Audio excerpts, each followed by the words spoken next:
So you've heard about some escapades in Atlanta at the various radio stations with Barry Chase and myself.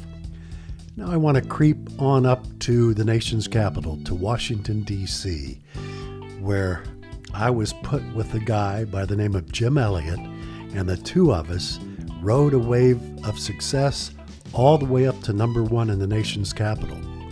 We broadcast from a raggedy-ass old studio with shag carpeting on the roof, on the floor, and on the walls. It was crazy. Old equipment, and I remember the person that put us together, Dan Mason, former president of CBS Radio, said, "No one cares about the look of your studio. The only thing that matters to the listener is how good it sounds coming out of their speaker." I thought, man, damn, he is absolutely correct. So I quit being depressed about the horrible studio facilities, and we just went for the gusto. We had fun every morning. We did whatever we wanted to do. We said whatever we wanted to. We never did plan for the show because we reflected on life.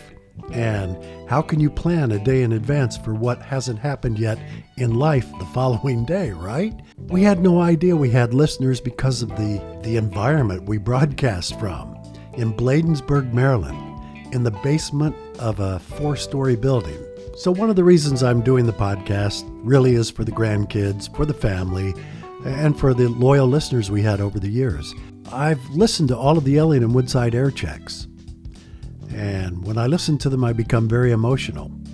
WPGC in Washington was the highlight of my entire broadcasting career experience. I remember when Elliott and I went from worst to first in 6 months. How did we do it?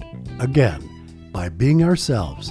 No bits, no sound effects, no smoke and mirrors, no juvenile humor, just relating to our listeners. Who allowed that? Again, Dan Mason, former president of CBS.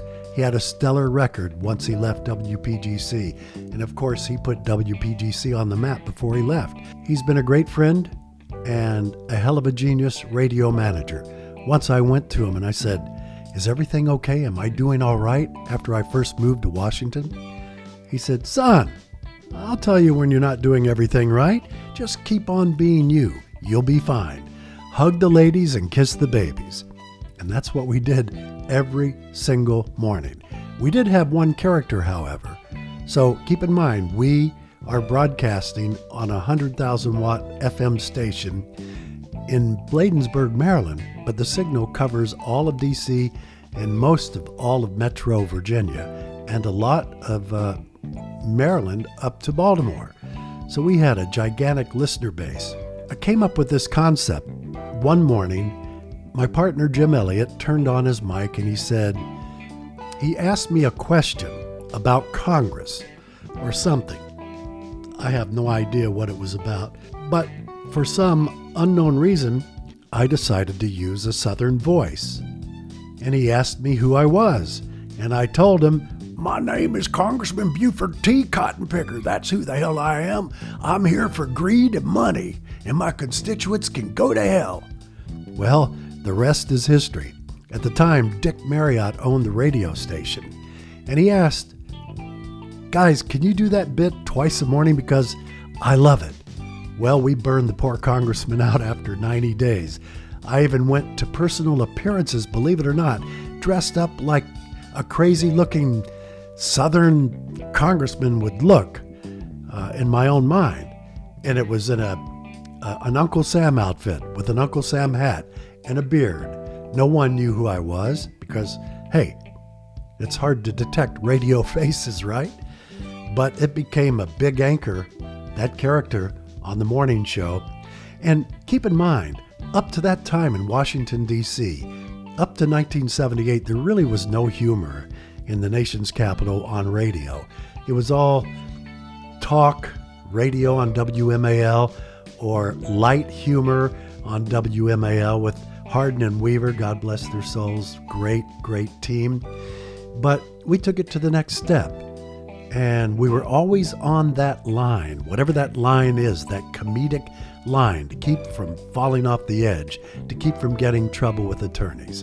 It didn't always work, but it was a heck of a ride. I've got so many stories to tell you about WPGC. You're not going to believe half of them. And maybe when you lived in D.C., you remember hearing about some of them. So for now, I'm going to close this little segment out. I don't want your ears to fall off. And then coming up, a lot more great little tidbits on what made Elliott and Woodside the most successful morning team ever in Washington, D.C. Congressman Cotton Picker, Congressman Cotton Picker, for president.